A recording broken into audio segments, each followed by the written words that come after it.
Whether it's an in-person meeting or a remote one of the things people almost always ask me about are speaker notes. Do I use them? What do I think about them?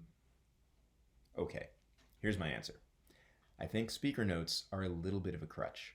The best thing you can do is spend your time practicing before a presentation so you know what it is you want to say and how you want to say it. But if you're a little uncomfortable doing that, if you haven't had time because of some kind of crazy deadline, then here is my PSA on speaker notes.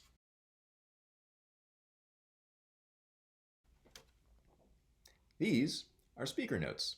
They're small bullets, easily read, that will keep me organized and on track. And this is a script that somebody condensed onto a note card, and in the time it takes me to read this thing, my audience will have metaphorically left the building. There will not have been a standing applause before they go. So, notes, use them if you have to, but write bullets, not scripts.